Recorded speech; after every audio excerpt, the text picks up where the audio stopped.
ਘੱਲੂਘਾਰਾ ਹਫ਼ਤੇ ਸੰਬੰਧੀ ਗੁਰੂ ਕੀ ਨਗਰੀ ਅੰਮ੍ਰਿਤਸਰ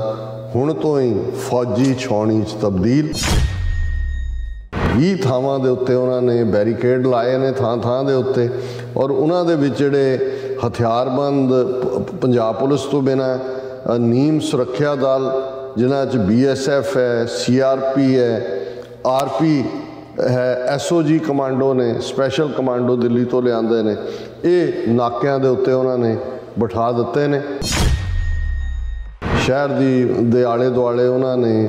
ਜਿੱਥੇ ਪੁਲਿਸ ਵੱਡੀ ਗਿਣਤੀ 'ਚ ਉੱਥੇ 10 ਕੰਪਨੀਆਂ ਜਿਹੜੀਆਂ ਨੇ ਇਹ ਸੈਂਟਰਲ ਦਸਤਿਆਂ ਦੀਆਂ, ਇਹ ਕੰਪਨੀ ਦੇ ਵਿੱਚ 100 ਜਵਾਨ ਹੁੰਦਾ ਉਹ ਤਾਇਨਾਤ ਕੀਤੀਆਂ।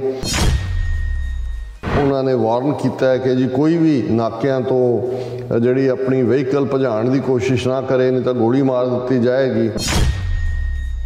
ਇੱਕ ਪਾਸੇ ਇਹੀ ਭਗਵੰਤ ਮਾਨ ਜਦੋਂ ਲਾਇਸੈਂਸੀ ਹਥਿਆਰ ਰੱਖਣ ਦੀ ਗੱਲ ਐਕਟਿੰਗ ਜਥੇਦਾਰ ਕਰਦੇ ਨੇ ਤੇ ਉਹ ਕਹਿੰਦੇ ਨੇ ਜੀ ਜਥੇਦਾਰ ਜੀ ਵਿੱਦਿਆ ਐਜੂਕੇਸ਼ਨ ਸਰਬੱਤ ਦਾ ਭਲਾ, ਲੇਕਿਨ ਜਿਹੜੇ ਸਕੂਲ ਨੇ ਅੰਮ੍ਰਿਤਸਰ ਦੇ ਜਾਂ ਦੂਜਿਆਂ 'ਚ ਉਹਨਾਂ ਨੂੰ ਵੀ ਫੌਜੀ ਛਾਉਣੀ 'ਚ ਕਨਵਰਟ ਕੀਤਾ ਗਿਆ।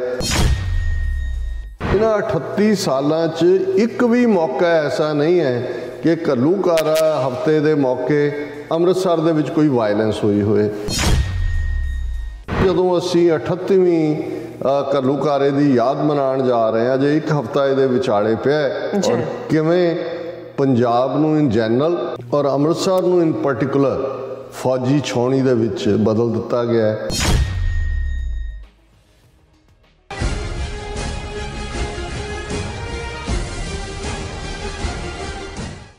दर्शकों ब्रेक तो बाद थोड़ा सा आपका भरपूर स्वागत है। सो व्यूअर्स गलबात करांगे कि घੱਲੂਘਾਰਾ हफ्ते तो कई दिन पहला गुरु की नगरी अंमृतसर शहर ਨੂੰ एक फौजी छाਉਣੀ ਵਿੱਚ ਤਬਦੀਲ ਕਰ ਦਿੱਤਾ ਗਿਆ ਹੈ। शहर ਵਿੱਚ ਦਾਖਲ ਹੋਣ ਲਈ 20 ਥਾਵਾਂ ਤੇ ਬੈਰੀਕੇਡ ਲਗਾ ਕੇ ਨਾਕਾਬੰਦੀ ਕੀਤੀ ਗਈ ਔਰ ਸਿੱਖ ਕੌਮ ਲਈ ਇਸ ਤੋਂ ਵੱਧ ਕੇ ਹੋਰ ਗੁਲਾਮੀ ਕੀ ਹੋ ਸਕਦੀ ਹੈ ਕਿ ਅਸੀਂ 38 ਸਾਲ ਪਹਿਲਾਂ ਵਰਤਾਏ ਗਏ ਘੱਲੂਘਾਰੇ ਦੇ ਸ਼ਹੀਦਾਂ ਨੂੰ ਆਜ਼ਾਦਾਨਾ ਤੌਰ ਤੇ ਅਕਾਲ ਤਖ਼ਤ ਸਾਹਿਬ ਤੇ ਇਕੱਠੇ ਹੋ ਕੇ ਸ਼ਰਧਾਂਜਲੀ ਵੀ ਨਹੀਂ ਦੇ ਸਕਦੇ। ਸੋ ਇਸ ਬਾਰੇ ਆਪਾਂ ਗੱਲਬਾਤ ਕਰਨ ਜਾ ਰਹੇ ਹਾਂ। ਸੋ ਅਸੀਂ ਚਾਹਾਂਗੇ ਕਿ ਤੁਸੀਂ ਇਸੇ ਤਰ੍ਹਾਂ ਬਣੇ ਰਹਿਣਾ, ਦੇਖਣ ਸੁਣਨ ਲਈ ਲਿਖਣ ਲਈ ਤੁਹਾਡਾ ਸਭ ਦਾ ਬਹੁਤ ਬਹੁਤ ਸ਼ੁਕਰੀਆ ਜੀ। ਡਾਕਟਰ ਸਾਹਿਬ ਕੀ ਕਹਿਣਾ ਚਾਹੋਗੇ?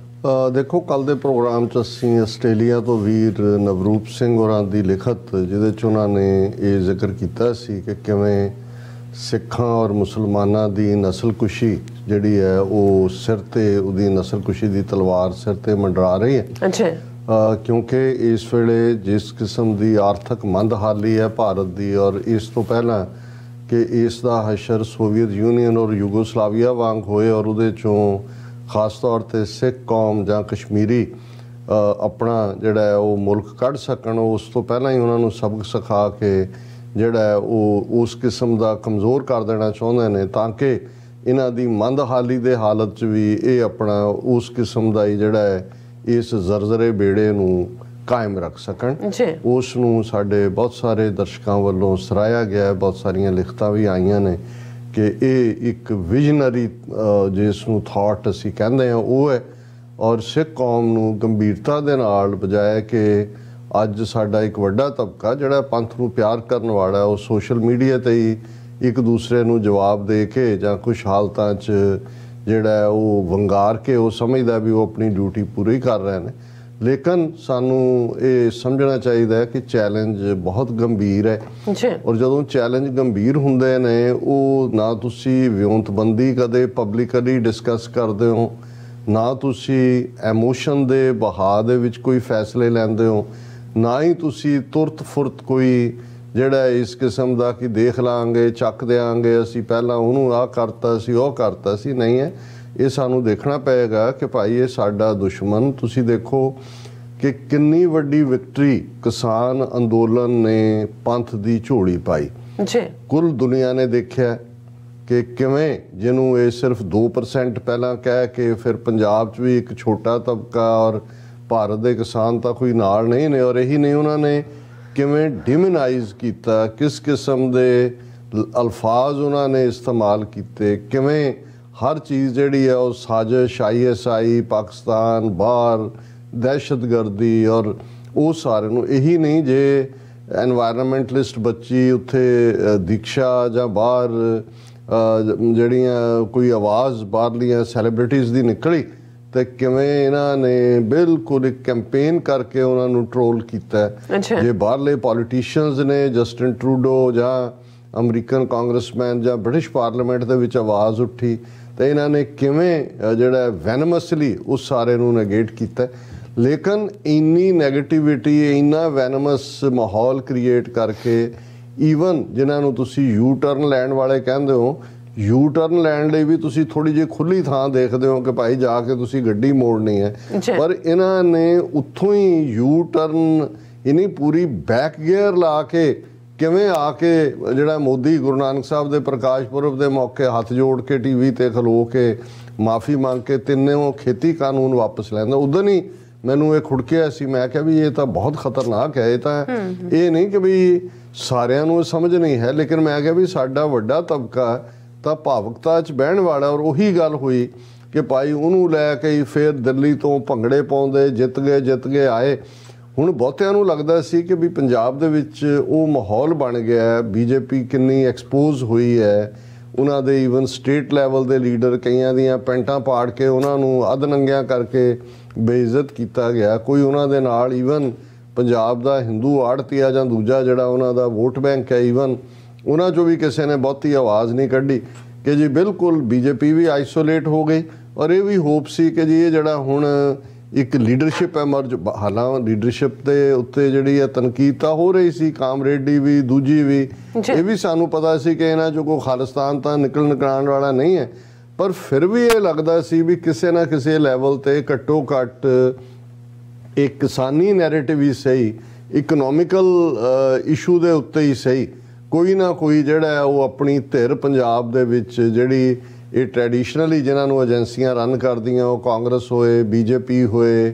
ਆਮ ਆਦਮੀ ਪਾਰਟੀ ਹੋਏ ਜਾਂ ਬਾਦਲ ਅਕਾਲੀ ਦਲ ਹੋਏ, ਕਿ ਚੌਥੀ ਪਾਵਰ ਜਿਹੜੀ ਹੈ ਉਹ ਇੰਡੀਪੈਂਡੈਂਟਲੀ ਐਮਰਜ ਹੋਏਗੀ। ਪਰ ਇਸ ਨੂੰ ਤੁਸੀਂ ਜਿਹਨੂੰ ਕਹਿੰਦੇ ਨੇ ਕਿ devil must be given his ਡਿਊ,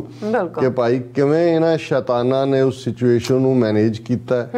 ਕਿਵੇਂ ਕੇਜਰੀਵਾਲ ਬੀ ਪਾਰਟੀ ਰਾਹੀਂ ਉਹਨਾਂ ਨੇ ਕਿਸਾਨੀ ਉਹਨਾਂ ਜਥੇਬੰਦੀਆਂ ਦੇ ਨਾਲ ਇੱਕ ਪਾਸੇ ਨੈਗੋਸ਼ੀਏਸ਼ਨ ਸ਼ੁਰੂ ਕਰਕੇ ਜਿਵੇਂ ਚੀਫ ਮਿਨਿਸਟਰ ਉਹਨਾਂ ਦਾ ਬਣਾਉਣਾ ਹੋਏ, ਤੇ ਕਿਵੇਂ ਜਿਸ ਲੈਵਲ ਤੇ ਲਿਆਏ ਉਹਦਾ ਹਸ਼ਰ ਇਹ ਹੋਇਆ ਕਿ ਵੀ 90-91 ਜਿਹੜੇ ਉਹਨਾਂ ਨੇ ਕਿਸਾਨਾਂ ਨੇ ਆਪਣੇ ਕੈਂਡੀਡੇਟ ਖੜੇ ਕੀਤੇ ਸੀ, ਇੱਕ ਨੂੰ ਛੱਡ ਕੇ ਲੱਖੇ ਸਿਧਾਣੇ ਨੂੰ ਸਭ ਦੀਆਂ ਜ਼ਮਾਨਤਾਂ ਜ਼ਬਤ ਹੋਈਆਂ। ਔਰ ਉਹੀ RSS the B team,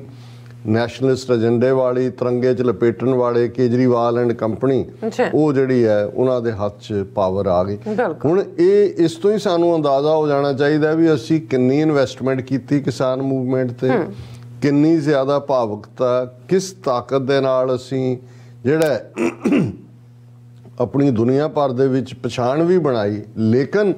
in the and ਜਿਵੇਂ ਅੰਗਰੇਜ਼ੀ 'ਚ ਕਹਿੰਦੇ ਨੇ ਕਿ ਹੂ ਹੈਡ ਦਾ ਲਾਸਟ ਲਾਫ, ਤੇ ਗੱਲ ਅਲਟੀਮੇਟਲੀ ਉਹੀ ਪਿਆਰਾ ਸਿੰਘ ਨਿਰਚਲ ਦੀ ਜਿਹੜੀ ਨਜ਼ਮ ਦੀਆਂ ਉਹ ਦੋ ਲਾਈਨਾਂ ਜਿਹੜੀਆਂ ਮੈਂ ਤਾਂ 47 ਦੌਰ ਦੇ ਲਈ ਦੁਹਰਾਉਂਦਾ, ਪਰ ਜੇ ਕਿਸਾਨ ਲਹਿਰ ਦਾ ਐਂਡ ਕਹਿਣਾ ਹੋਏ ਜਾਂ ਉਹਦੇ 'ਚ ਅਲਟੀਮੇਟਲੀ ਹੂ ਹੈਡ ਦਾ ਲਾਸਟ ਲਾਫ, ਤੇ ਫਿਰ ਇਹੀ ਕਹਿਣਾ ਹੋਏਗਾ ਕਿ ਬਾਜ਼ੀ ਲੈ ਗਏ ਭਾਨੇ ਸ਼ਾਹ ਹੋਰੀ, ਅਸੀਂ ਧੌਣ ਬਣਾਉਣ ਦੇ ਯਾਰ ਹੀ ਰਹੇ। ਫਿਰ ਭਾਨੇ ਸ਼ਾਹ ਔਰ ਅੱਜ ਜੋ ਮਾਹੌਲ ਅਸੀਂ ਪਿਛਲੇ 2-2.5 ਮਹੀਨੇ 'ਚ ਪੰਜਾਬ 'ਚ ਦੇਖ ਰਹੇ ਹਾਂ, ਜਿਹੜਾ ਪਿਛਲੀਆਂ ਹਕੂਮਤਾਂ ਨੇ ਸਾਲ 2-2 ਸਾਲ ਤੋਂ ਬਾਅਦ ਜਿਸ ਕਿਸਮ ਦਾ ਉਹਨਾਂ ਦਾ ਸਿੱਖਾਂ ਪ੍ਰਤੀ ਰਵੱਈਆ ਜ਼ਾਹਰ ਹੁੰਦਾ ਸੀ, ਅਮਰਿੰਦਰ ਨੇ ਵੀ ਪਹਿਲੇ ਮੁੱਢਲੇ ਦਿਨਾਂ ਦੇ ਵਿੱਚ ਜਦੋਂ ਪਹਿਲੀ ਵਾਰੀ ਇਹ 2002 ਦੇ ਵਿੱਚ ਇਹਦੀ ਹਕੂਮਤ ਬਣਦੀ ਹੈ, ਤੇ ਦੂਜਾ termination of water agreements act 2004 ਦੇ ਵਿੱਚ ਪਾਸ ਕਰਵਾਉਣਾ ਕਿ ਜੀ ਪਾਣੀਆਂ ਤੇ ਹੱਕ SYL ਕੈਨਾਲ ਨੂੰ ਪਿੱਛੇ ਸੁੱਟਣਾ, ਜਾਂ ਉਸ ਪੀਰੀਅਡ ਦੇ ਵਿੱਚ 5 ਸਾਲ ਰਿਹਾ ਦਰਬਾਰ ਸਾਹਿਬ ਲਗਭਗ 22 ਵਾਰੀ ਗਿਆ, ਇੱਕ ਵਾਰ ਵੀ ਦੁਰਗਿਆਣਾ ਮੰਦਿਰ ਨਹੀਂ ਸੀ ਗਿਆ, ਇਹ ਦੱਸਣ ਲਈ ਵੀ ਇਹਦੀ ਕੋਈ ਇਤਿਹਾਸਕਤਾ ਨਹੀਂ ਹੈ। ਸੋ ਉਸ ਵੇਲੇ ਵੀ ਕਾਂਗਰਸ ਨੂੰ ਵੀ ਵਾਪਸ ਅਮਰਿੰਦਰ ਦੇ ਰੂਪ 'ਚ ਪੰਜਾਬ 'ਚ ਸਥਾਪਿਤ ਹੋਣ ਦੇ ਲਈ ਜਿਹੜਾ ਉਹ ਸਿੱਖ ਚਿਹਰਾ ਦੇਣਾ ਪਿਆ। ਔਰ ਹੋਰ ਵੀ ਉਸ ਦੇ ਇਸ ਕਿਸਮ ਦਾ ਜਿਹੜਾ ਪਾਰਟ ਸੀ ਉਹਦੇ ਪੀਰੀਅਡ 'ਚ ਹੀ ਹੋਇਆ ਸੀ ਕਿ ਵੀ ਇਹ ਜਿਹੜੇ ਪੰਜੋਈ ਸਿੰਘ ਸਾਹਿਬਾਨ ਨੇ ਲਾਲ ਬੱਤੀ ਵਾਲੀ ਕਾਰ ਔਰ ਉਹਨਾਂ ਨੂੰ VIP ਸਟੇਟਸ, ਇਹ ਸਾਰੇ ਕੰਮ। ਲੇਕਿਨ ਅੱਜ ਪਾਵਰ ਇਹਦੇ ਬਾਵਜੂਦ ਕਿ ਕਿਸ ਲੈਵਲ ਦੇ ਉੱਤੇ ਸਿੱਖ ਥਾਟ ਦੁਨੀਆ ਭਰ ਦੇ ਵਿੱਚ ਗਿਆ, ਸਿੱਖ ਤਾਕਤ, ਪੋਲੀਟੀਕਲ ਮਸਲ ਜਿਹਨੇ ਜਿਹੜਾ ਮੋਦੀ ਬਾਰੇ ਸੀ ਕਿ ਭਾਈ ਮੋਦੀ ਕਦੇ ਪਿੱਛੇ ਨਹੀਂ ਹਟਦਾ, ਉਹਨੂੰ ਝੁਕਣ ਤੇ ਮਜਬੂਰ ਕੀਤਾ। ਪਰ ਅਸੀਂ ਪੋਲੀਟੀਕਲ ਸਟਰਕਚਰ ਕਿਹੜਾ ਪੰਜਾਬ 'ਚ ਐਕਸੈਪਟ ਕਰਵਾਇਆ ਜਾਂ ਐਕਸੈਪਟ ਕੀਤਾ ਕਿ ਇਹਨਾਂ 2-2.5 ਮਹੀਨਿਆਂ ਦੇ ਵਿੱਚ ਜੇ ਉਹ ਲਿਸਟ ਗਿਣਨੀ ਹੋਏ ਕਿ ਭਾਈ ਐਂਟਾਈ ਸਿੱਖ ਐਂਟਾਈ ਪੰਜਾਬ ਲਾਈਨ ਕਿੱਥੇ ਕਿੱਥੇ ਪਹੁੰਚ ਗਈ ਹੈ। ਜੇ ਰਾਜ ਸਭਾ ਦੇ ਮੈਂਬਰ 3 ਜਾਂ 4 ਜਿਹੜੇ ਨੇ ਉਹ ਨੌਨ ਪੰਜਾਬੀ ਜਾਂ ਹਿੰਦੂਤਵੀ ਪੈਸੇ ਲੈ ਕੇ ਬਿਠਾ ਦਿੱਤੇ ਜਾਂਦੇ ਨੇ। ਕਿਵੇਂ ਪਟਿਆਲੇ ਦੀ ਘਟਨਾ 29 ਅਪ੍ਰੈਲ ਨੂੰ ਲੈ ਕੇ ਕਿਵੇਂ ਪੰਜਾਬ ਦੇ ਵਿੱਚ ਹਿੰਦੂਤਵੀਆਂ ਨੂੰ ਗੁੰਡਾਗਰਦੀ ਕਰਨ ਦਾ ਖੁੱਲ੍ਹਾ ਲਾਇਸੈਂਸ ਹੈ ਔਰ ਉਹਦੇ ਸਫਰਰ ਜਿਹੜੇ ਨੇ ਉਹਨਾਂ ਦੇ ਜਿਹੜੇ ਵਿਕਟਮ ਸਨ ਉਹਨਾਂ ਨੂੰ ਤੁਸੀਂ ਐਗਰੈਸਰ ਬਣਾ ਕੇ ਸਾਜ਼ਿਸ਼ ਕਿਹਦੀ ਹੈ, ਮਾਸਟਰਮਾਈਂਡ ਕੌਣ ਹੈ, ਕੀ ਹੈ, ਫੜੋ ਫੜੀ ਨੌਜਵਾਨਾਂ ਦੀ ਕਿਸ ਕਿਸਮ ਦਾ ਜਿਹੜਾ ਝੂਠੇ ਕੇਸ ਪਾਉਣ ਦੀ ਲਾਈਨ ਅਸੀਂ ਸਾਰੇ ਪੀਰੀਅਡ ਦੇ ਵਿੱਚ ਦੇਖਦੇ ਹਾਂ। ਈਵਨ ਇਸ ਦੇ ਚੱਲਦੇ ਆ ਜਿਵੇਂ ਦਾ ਪੰਜਾਬ ਦੇ ਵਿੱਚ ਜੇ ਇਹ ਕਦੇ ਨਹੀਂ ਹੋਇਆ ਕਿ ਹੁਣ ਜਦੋਂ ਨਿਰੰਕਾਰੀਆਂ ਦੇ ਖਿਲਾਫ ਵੀ ਹੁਕਮਨਾਮਾ 1978 ਦੇ ਵਿੱਚ ਅਕਾਲ ਤਖਤ ਤੋਂ ਜਾਰੀ ਹੋਇਆ ਸੀ ਕਿ ਕਿਸੇ ਸਿੱਖ ਚੀਫ ਮਿਨਿਸਟਰ ਨੇ ਪੰਜਾਬ ਦੇ ਜਿਹੜਾ ਉਹ ਈਵਨ ਕੋਈ ਬਿਆਨ ਵੀ ਦਿੱਤਾ ਹੋਏ, ਕਿਉਂਕਿ ਉਹਨੂੰ ਪਤਾ ਹੈ ਵੀ ਅਕਾਲ ਤਖਤ ਦੇ ਅੱਗੇ ਜਿਹੜਾ ਹਾਲਾਂ ਜਦੋਂ ਅਮਰਿੰਦਰ ਅਦਰਵਾਈਜ਼ ਅਜੇ ਸਰਕਾਰ ਨਹੀਂ ਸੀ ਔਰ ਇਹ ਇਸ਼ੂ ਟੋੜੇ ਦਾ ਨਿਰੰਕਾਰੀ ਭਵਨ ਜਾਣ ਜਾਂ ਨਾ ਜਾਣ ਵੇਲੇ ਆਇਆ, ਜਦੋਂ ਤੱਕ ਫੈਸਲਾ ਆਇਆ ਸੋ ਉਹਨੇ ਕਿਹਾ ਸੀ ਜੀ ਠੀਕ ਹੈ ਜੋ ਫੈਸਲਾ ਆ ਗਿਆ ਉਸ ਨੂੰ ਅਸੀਂ ਮੰਨਦੇ ਹਾਂ। ਲੇਕਿਨ ਤੁਸੀਂ ਦੇਖੋ ਕਿ ਭਗਵੰਤ ਮਾਨ ਨੇ ਫੌਰਨ ਜਦੋਂ ਕਿ 6ਵੇਂ ਪਾਤਸ਼ਾਹ ਦੇ ਗੁਰਗੱਦੀ ਦਿਵਸ ਮੌਕੇ ਉਹ ਸਟੇਟਮੈਂਟ ਗਿਆਨੀ ਹਰਪ੍ਰੀਤ ਸਿੰਘ ਦਿੰਦੇ ਨੇ ਕਿ ਭਾਈ ਸਿੱਖ ਜਿਹੜੇ ਨੇ ਉਹ ਆਪਣੀ ਹਿਫਾਜ਼ਤ ਆਪ ਕਰਨ ਔਰ ਜਿਹੜਾ ਉਹ ਲਾਇਸੈਂਸੀ ਹਥਿਆਰ ਵੀ ਰੱਖਣ, ਗੱਤਕਾ ਔਰ ਦੂਸਰਾ ਵੀ ਸਿੱਖਣ। ਤੇ ਕਿਵੇਂ ਜਿਹੜਾ ਕਿਸ ਲੈਵਲ ਤੇ ਜਾ ਕੇ ਇਹਦੇ ਤੇ ਕੇਜਰੀਵਾਲ ਨੇ ਬਿਆਨ ਨਹੀਂ ਦਿੱਤਾ ਉਸੇ ਤੋਂ ਹੀ, ਕਿਉਂਕਿ ਇਹ ਜਿਹੜਾ ਅਕਾਲ ਤਖਤ ਨੂੰ ਡਿਫਾਈ ਕਰਾਉਣ ਦੀ ਲਾਈਨ ਹੈ। ਸੁਰਜੀਤ ਬਰਨਾਲੇ ਨੂੰ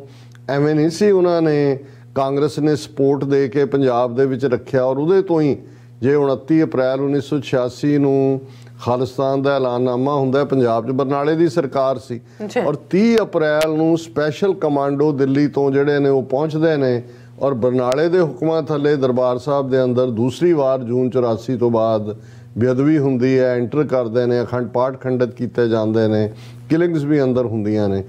ਉਹ ਜਸਟੀਫਿਕੇਸ਼ਨ ਸੀ ਉਹ ਵੀ ਉਹਨਾਂ ਨੇ ਕਿ ਭਾਈ ਇਹ ਅਕਾਲ ਤਖਤ ਨੂੰ ਜੇ ਅਸੀਂ ਡਿਫਾਈ ਕਰਵਾਉਣਾ ਤੇ ਤੁਹਾਡੇ ਤੋਂ ਹੀ ਅਸੀਂ ਕਰਵਾਵਾਂਗੇ ਔਰ ਇਹ ਯਤਨ ਪਿਛਲੇ ਸਾਰੇ ਪੀਰੀਅਡ 'ਚ ਜਾਰੀ ਰਹੇ ਨੇ। ਔਨ ਦਾ ਅਦਰ ਹੈਂਡ ਬਾਦਲ ਕਿਆਂ ਰਾਹੀਂ ਜਿਹੜੀ ਏਜੰਸੀਆਂ ਦੀ ਖੇਡ ਰਹੀ ਕਿ ਉਹਨਾਂ ਨੇ ਪੰਜਾਬ ਦੇ ਵਿੱਚ ਕਦੇ ਵੀ ਜੂਨ 84 ਦੇ ਇਸ ਪਹਿਲੇ ਹਫਤੇ ਮੌਕੇ ਬਾਦਲਾਂ ਨੇ ਉਹਨੂੰ ਇੱਕ ਲੋਕ ਹੀ ਹੈ ਫਿਰ ਅਖੰਡ ਪਾਠ ਦਾ ਭੋਗ ਪਾਇਆ, ਦਰਬਾਰ ਸਾਹਿਬ ਦੇ ਕੀਰਤਨੀਆਂ ਨੇ ਕੀਰਤਨ ਕੀਤਾ, ਅਰਦਾਸ ਕੀਤੀ। ਉਹ ਹਮੇਸ਼ਾ ਮਿਨੀਮਾਈਜ਼ ਕਰਨ ਤੇ ਰਹੇ ਤਾਂ ਕਿ ਵੱਡੀ ਗੈਦਰਿੰਗ ਨਾ ਹੋ ਜਾਏ ਲੋਕਾਂ ਦਾ, ਖਾਸ ਤੌਰ ਤੇ ਸਿੱਖ ਕੌਮ ਦਾ ਜਿਹੜਾ ਪੋਲੀਟੀਕਲ ਏਜੰਡਾ ਹੈ ਖਾਲਿਸਤਾਨ ਦਾ ਉਹ ਹਾਈਲਾਈਟ ਨਾ ਹੋਏ। ਔਰ ਹੁਣ ਜਦੋਂ ਅਸੀਂ 38ਵੀਂ ਘੱਲੂਘਾਰੇ ਦੀ ਯਾਦ ਮਨਾਉਣ ਜਾ ਰਹੇ ਹਾਂ, ਜੇ ਇੱਕ ਹਫ਼ਤਾ ਇਹਦੇ ਵਿਚਾਲੇ ਪਿਆ ਔਰ ਕਿਵੇਂ ਪੰਜਾਬ ਨੂੰ ਇਨ ਜਨਰਲ ਔਰ ਅੰਮ੍ਰਿਤਸਰ ਨੂੰ ਇਨ ਪਾਰਟਿਕੂਲਰ ਫੌਜੀ ਛਾਉਣੀ ਦੇ ਵਿੱਚ ਬਦਲ ਦਿੱਤਾ ਗਿਆ ਹੈ, ਕਿਵੇਂ ਭਗਵੰਤ ਮਾਨ ਜਿਹੜਾ ਹੈ ਉਹ ਦੌੜ ਕੇ ਦਿੱਲੀ ਪਹੁੰਚਦਾ ਹੈ, ਸਪੈਸ਼ਲ ਕੰਪਨੀਆਂ ਦੀ ਡਿਮਾਂਡ ਕਰਦਾ ਹੈ। ਔਰ ਅੱਜ ਜਦੋਂ ਅਸੀਂ ਇਹ ਖਬਰ ਦੇਖ ਰਹੇ ਹਾਂ ਕਿ ਉੱਥੋਂ ਦੇ ਮੇਨ ਸਟ੍ਰੀਮ ਮੀਡੀਆ 'ਚ ਹੀ ਹੈ ਕਿ ਘੱਲੂਘਾਰਾ ਹਫ਼ਤੇ ਸੰਬੰਧੀ ਗੁਰੂ ਕੀ ਨਗਰੀ ਅੰਮ੍ਰਿਤਸਰ ਹੁਣ ਤੋਂ ਹੀ ਫੌਜੀ ਛਾਉਣੀ 'ਚ ਤਬਦੀਲ ਔਰ 20 ਥਾਵਾਂ ਦੇ ਉੱਤੇ ਉਹਨਾਂ ਨੇ ਬੈਰੀਕੇਡ ਲਾਏ ਨੇ ਥਾਂ ਥਾਂ ਦੇ ਉੱਤੇ ਔਰ ਉਹਨਾਂ ਦੇ ਵਿੱਚ ਜਿਹੜੇ ਹਥਿਆਰਬੰਦ ਪੰਜਾਬ ਪੁਲਿਸ ਤੋਂ ਬਿਨਾਂ ਨੀਮ ਸੁਰੱਖਿਆ ਦਲ ਜਿਨ੍ਹਾਂ 'ਚ BSF ਹੈ, CRP ਹੈ, RP ਹੈ, SOG ਕਮਾਂਡੋ ਨੇ, ਸਪੈਸ਼ਲ ਕਮਾਂਡੋ ਦਿੱਲੀ ਤੋਂ ਲਿਆਂਦੇ ਨੇ, ਇਹ ਨਾਕਿਆਂ ਦੇ ਉੱਤੇ ਉਹਨਾਂ ਨੇ ਬਿਠਾ ਦਿੱਤੇ ਨੇ ਔਰ ਡਾਇਰੈਕਟਰ ਜਨਰਲ ਪੁਲਿਸ ਉੱਥੇ ਆਪ ਉਹਨਾਂ ਨੂੰ ਸੁਪਰਵਾਈਜ਼ ਕਰ ਰਿਹਾ। ਭੰਡਾਰੀ ਪੁਲ ਦੇ ਉੱਤੇ ਜਿਹੜਾ ਹੈ ਉਹਨਾਂ ਨੇ ਜਿਹੜੀਆਂ ਸਾਰੀਆਂ ਨੇ ਸ਼ਹਿਰ ਦੇ ਆਲੇ ਦੁਆਲੇ ਉਹਨਾਂ ਨੇ ਜਿੱਥੇ ਪੁਲਿਸ ਵੱਡੀ ਗਿਣਤੀ 'ਚ ਉੱਥੇ 10 ਕੰਪਨੀਆਂ ਜਿਹੜੀਆਂ ਨੇ ਇਹ ਸੈਂਟਰਲ ਦਸਤਿਆਂ ਦੀਆਂ, ਇਹ ਕੰਪਨੀ ਦੇ ਵਿੱਚ 100 ਜਵਾਨ ਹੁੰਦਾ ਉਹ ਤਾਇਨਾਤ ਕੀਤੀਆਂ ਔਰ ਥਾਂ ਥਾਂ ਤੇ ਨਾਕਿਆਂ ਤੇ ਆਲਰੇਡੀ ਪੁਲਿਸ ਦੀ ਤਲਾਸ਼ੀ ਚੱਲ ਰਹੀ ਹੈ ਔਰ ਨਾ ਉਹਨਾਂ ਨੇ ਵਾਰਨ ਕੀਤਾ ਹੈ ਕਿ ਜੀ ਕੋਈ ਵੀ ਨਾਕਿਆਂ ਤੋਂ ਜਿਹੜੀ ਆਪਣੀ ਵਹੀਕਲ ਭਜਾਉਣ ਦੀ ਕੋਸ਼ਿਸ਼ ਨਾ ਕਰੇ ਨਹੀਂ ਤਾਂ ਗੋਲੀ ਮਾਰ ਦਿੱਤੀ ਜਾਏਗੀ, ਕਿਉਂਕਿ ਅਸੀਂ ਜਿਹੜਾ ਕੋਈ ਵੀ ਸ਼ੱਕੀ ਬੰਦਾ ਆਏ ਔਰ ਉਸ ਦੀ ਖਬਰ ਦਿੱਤੀ ਜਾਏ ਔਰ ਇਹੀ ਨਹੀਂ, ਇਹ ਜਿਹੜੀਆਂ ਕੰਪਨੀਆਂ ਦਿੱਲੀ ਤੋਂ ਲਿਆਂਦੀਆਂ ਨੇ, operation blue star anniversary, make arrangements to accommodate security force in Amritsar, education department told. ਹੁਣ ਇੱਕ ਪਾਸੇ ਇਹੀ ਭਗਵੰਤ ਮਾਨ ਜਦੋਂ ਲਾਇਸੈਂਸੀ ਹਥਿਆਰ ਰੱਖਣ ਦੀ ਗੱਲ ਐਕਟਿੰਗ ਜਥੇਦਾਰ ਕਰਦੇ ਨੇ ਤੇ ਉਹ ਕਹਿੰਦੇ ਨੇ ਜੀ ਜਥੇਦਾਰ ਜੀ ਵਿਦਿਆ ਐਜੂਕੇਸ਼ਨ ਸਰਬੱਤ ਦਾ ਭਲਾ, ਲੇਕਿਨ ਜਿਹੜੇ ਸਕੂਲ ਨੇ ਅੰਮ੍ਰਿਤਸਰ ਦੇ ਜਾਂ ਦੂਜਿਆਂ 'ਚ ਉਹਨਾਂ ਨੂੰ ਵੀ ਫੌਜੀ ਛਾਉਣੀ 'ਚ ਕਨਵਰਟ ਕੀਤਾ ਗਿਆ, ਕਿਉਂਕਿ ਇਹ ਸਾਰਿਆਂ ਨੂੰ ਜਿਹੜਾ ਉਹ ਐਜੂਕੇਸ਼ਨ ਡਿਪਾਰਟਮੈਂਟ ਨੂੰ ਹਦਾਇਤਾਂ ਦਿੱਤੀਆਂ ਗਈਆਂ ਕਿ ਇਹਨਾਂ ਨੂੰ ਜਿਹੜੇ ਕਮਾਂਡੋ ਔਰ ਦੂਜੇ ਨੇ ਇਹਨਾਂ ਦੀਆਂ ਰਿਹਾਇਸ਼ਗਾਹਾਂ ਸਕੂਲਾਂ ਦੇ ਵਿੱਚ ਬਣਾਓ। ਸੋ ਕਿਸ ਕਿਸਮ ਦੀ ਗਵਰਨੈਂਸ ਹੈ, ਕੀ ਚੱਲ ਰਿਹਾ? ਔਰ ਤੁਸੀਂ ਬਿਲਕੁਲ ਠੀਕ ਕਿਹਾ ਕਿ ਜਦੋਂ ਅਸੀਂ ਗੁਲਾਮੀ ਔਰ ਆਜ਼ਾਦੀ 'ਚ ਫਰਕ ਦੇਖਦੇ ਹਾਂ, ਇੱਕ ਪਾਸੇ ਸਟੇਟ ਹੈ ਜਿਹਨੇ ਸਾਡੀ ਇੱਕ ਪੂਰੀ ਨਸਲ ਮਾਰ ਮੁਕਾਈ, ਇੱਕ ਡਰੱਗਸ ਦੇ ਹਵਾਲੇ ਕੀਤੀ। ਅੱਜ ਜੇ ਪੰਜਾਬ ਦੇ ਵਿੱਚ ਆਪਣੇ ਉਸ ਯਾਦ ਨੂੰ 38 ਵਰ੍ਹੇ ਪਹਿਲਾਂ ਸਾਡੇ ਨਾਲ ਕਿਵੇਂ ਘੇਰ ਕੇ ਟੈਂਕਾਂ ਤੋਪਾਂ ਦਾ ਹਮਲਾ ਕੀਤਾ ਗਿਆ, ਅਸੀਂ ਆਪਣੀ ਮੁਕੱਦਸ ਥਾਂ ਹਰਿਮੰਦਰ ਸਾਹਿਬ ਔਰ ਅਕਾਲ ਤਖਤ ਸਾਹਿਬ ਦੇ ਵਿੱਚ ਦਾਖਲ ਵੀ ਨਹੀਂ ਹੋ ਸਕਾਂਗੇ। 20 ਨਾਕਿਆਂ ਦੇ ਉੱਤੇ ਆਉਣ ਵਾਲਾ ਹਰ ਸਿੱਖ ਜਿਹੜਾ ਉਹ ਹਰ ਸਿੱਖ ਸਿੰਘਣੀ ਤਲਾਸ਼ੀਆਂ ਦੇ ਕੇ ਨਾਕਿਆਂ ਤੋਂ ਨਿਕਲਣਗੇ, ਕਿੰਨਿਆਂ ਨੂੰ ਹਰਾਸ ਕੀਤਾ ਜਾਏਗਾ। ਔਰ ਨਾਕੇ ਜਦੋਂ ਦਰਬਾਰ ਸਾਹਿਬ ਦੇ ਬਾਹਰ ਇੱਕਦਮ 84 ਤੋਂ ਬਾਅਦ ਵੀ ਸੀ, ਜਿਹੜੇ ਉਸ ਪੀਰੀਅਡ 'ਚ ਉੱਥੇ ਸੀ, ਉਹ ਦੇਖ ਸਕਦੇ ਸੀ ਕਿ ਭਾਈ ਉੱਥੇ ਕਿਸ ਕਿਸਮ ਦੀ ਬੇਇੱਜ਼ਤੀ, ਔਰ ਉਹੀ ਯੂਪੀ ਬਿਹਾਰ ਦੇ ਜਿਹੜੇ ਲੋਕ ਉਹਨਾਂ ਨੇ ਲਿਆ ਕੇ ਉੱਥੇ ਨਾਕਿਆਂ ਦੇ ਉੱਤੇ ਸਪੈਸ਼ਲ ਕੰਪਨੀਆਂ ਤਾਇਨਾਤ ਕੀਤੀਆਂ ਨੇ, ਉਹ ਕਿਵੇਂ ਹਿਊਮਿਲੇਟ ਕਰਦੇ ਨੇ, ਕਿਵੇਂ ਉਹਨਾਂ ਦੀ ਬਦਜ਼ਬਾਨੀ ਹੁੰਦੀ ਹੈ, ਕਈ ਉਹਨਾਂ ਤੋਂ ਕਿਵੇਂ ਸਮੋਕ ਕਰ ਰਹੇ ਹੁੰਦੇ ਨੇ, ਔਰ ਉਹ ਜਿਹੜਾ ਉਹਨਾਂ ਨੂੰ ਕਿਵੇਂ ਅਪਮਾਨਿਤ ਕਰਦੇ ਨੇ। ਇਹ ਗੁਰੂ ਕੀ ਨਗਰੀ ਅੰਮ੍ਰਿਤਸਰ ਦਾ ਇਹ ਹਾਲ ਹੈ ਅੱਜ। ਤੇ ਇਸ ਤੋਂ ਅੰਦਾਜ਼ਾ ਔਰ ਇਸ ਸਾਰੇ ਦਾ ਇੱਕ ਖੌਫ ਪੈਦਾ ਕਰਨ ਦਾ ਇਹ ਹੈ ਕਿ ਜਿੱਥੇ ਲੱਖਾਂ ਲੋਕ ਜਦੋਂ ਕੋਈ ਕਾਲ ਦਿੱਤੀ ਜਾਂਦੀ ਹੈ, ਲੱਖਾਂ ਸਿੱਖ ਪਹੁੰਚ ਜਾਂਦੇ ਨੇ। ਉਹ ਕੋਈ ਵੀ ਕੋਈ ਹੈ ਨਾ, ਦੀਪ ਸਿੱਧੂ ਦੇ ਭੋਗ ਤੇ ਅਸੀਂ ਦੇਖਿਆ ਜਾਂ ਜਦੋਂ ਵੀ ਇਸ ਕਿਸਮ ਦਾ ਕੋਈ ਹੁੰਦਾ, ਲੇਕਿਨ ਇਹ ਮਾਹੌਲ ਸਿਰਜ ਦਿੱਤਾ ਗਿਆ ਕਿ ਵੀ ਉੱਥੇ ਲੋਕ ਡਰਦਿਆਂ ਵੀ ਖੌਫ ਪੈਦਾ ਕਰ ਦਿੱਤਾ ਗਿਆ, ਔਰ ਉਹ ਉਹਨਾਂ ਦੇ ਪ੍ਰਚਾਰ ਲਈ ਵੀ ਹੈ ਕਿ ਜੀ ਔਰ ਇਹਨਾਂ 38 ਸਾਲਾਂ 'ਚ ਇੱਕ ਵੀ ਮੌਕਾ ਐਸਾ ਨਹੀਂ ਹੈ ਕਿ ਘੱਲੂਘਾਰਾ ਹਫਤੇ ਦੇ ਮੌਕੇ ਅੰਮ੍ਰਿਤਸਰ ਦੇ ਵਿੱਚ ਕੋਈ ਵਾਇਲੈਂਸ ਹੋਈ ਹੋਏ, ਕਿਸੇ ਨੇ ਕੋਈ ਹਾਂ ਅਕਾਲ ਤਖਤ ਸਾਹਿਬ ਤੇ ਇਕੱਠੇ ਹੋਣ ਨੂੰ ਜਾਂ ਸ਼੍ਰੋਮਣੀ ਕਮੇਟੀ ਦੇ ਮੁਲਾਜ਼ਮ ਜਾਂ ਦੂਜੇ ਜੇ ਉੱਥੇ ਖਾਲਿਸਤਾਨ ਜ਼ਿੰਦਾਬਾਦ ਕਹਿਣ ਜਾਂ ਦੂਜੇ 'ਚ ਕਰਦੇ ਨੇ, ਉਹ ਵੀ ਜ਼ਬਾਨੀ ਕਲਾਮੀ ਜਾਂ ਮਾੜਾ ਮੋਟਾ ਜਿਹੜਾ ਉਹ ਹੁੰਦਾ, ਉਸ ਤੋਂ ਬਿਯੋਂਡ ਇੱਕ ਵਾਰ ਵੀ ਨਹੀਂ ਹੋਇਆ ਕਿ ਘੱਲੂਘਾਰੇ ਦੇ ਇਸ ਹਫਤੇ ਦੇ ਮੌਕੇ ਅੰਮ੍ਰਿਤਸਰ ਜਾਂ ਪੰਜਾਬ 'ਚ ਕੋਈ ਸਿੱਖਾਂ ਨੇ ਵਾਇਲੈਂਸ ਕੀਤੀ। ਪਰ ਦੁਨੀਆ ਨੂੰ ਕੀ ਪ੍ਰਭਾਵ ਦਿੱਤਾ ਜਾ ਰਿਹਾ ਕਿ ਦੇਖੋ ਜੀ ਇਹ ਉਦੋਂ ਵੀ 38 ਸਾਲ ਪਹਿਲਾਂ ਜਿਹੜੇ ਨੇ ਉਹ ਇੰਨੇ ਖੂੰਖਾਰ ਸੀ, ਔਰ ਹੁਣ ਜਿਹੜਾ ਇੰਨਾ ਖੌਫ ਉਹਨਾਂ ਨੇ ਲੋਕਾਂ ਦੇ ਵਿੱਚ ਭਰ ਦਿੱਤਾ ਹੈ, ਔਰ ਭਾਰਤ ਭਰ ਦੇ ਵਿੱਚ। ਔਰ ਜਦੋਂ ਉਸ ਤੋਂ ਬਾਅਦ ਹੋਏਗਾ ਕਿ ਜੀ ਲੋਕ ਜਿਹੜੇ ਨੇ ਉਹ ਨਾਲ ਹੀ ਨਹੀਂ ਨੇ ਖਾਲਿਸਤਾਨ ਦੇ, few hundred people showed up there, ਜਿੱਥੇ ਕਿ ਲੱਖਾਂ ਲੋਕ ਜਿਹੜੇ ਨੇ ਉਹ ਤਰਸਦੇ ਨੇ ਕਿ ਭਾਈ ਇਸ ਮੌਕੇ ਦੇ ਉੱਤੇ ਉਹ ਆਪਣੇ ਸ਼ਹੀਦਾਂ ਨੂੰ ਯਾਦ ਕਰ ਸਕਣ, ਉਹਨਾਂ ਲਈ ਅਰਦਾਸ ਕਰ ਸਕਣ। ਸੋ ਇਹ ਸਾਡੀ ਗੁਲਾਮ ਕੌਮ ਦਾ ਹਸ਼ਰ ਹੋ ਰਿਹਾ ਉਸ ਗੁਰੂ ਕੀ ਨਗਰੀ ਦੇ ਵਿੱਚ। ਜੀ ਰਾਜ ਸਾਹਿਬ ਤੁਹਾਡਾ ਬਹੁਤ ਬਹੁਤ ਧੰਨਵਾਦ। ਸਾਥ ਲੈਣੇ ਬ੍ਰੇਕ ਵਿਊਅਰਸ ਤੁਸੀਂ ਇਸੇ ਤਰ੍ਹਾਂ ਬਣੇ ਰਹਿਣਾ, ਮਿਲਦੇ ਹਾਂ ਛੋਟੇ ਜਿਹੇ ਵਕਫੇ ਤੋਂ ਬਾਅਦ।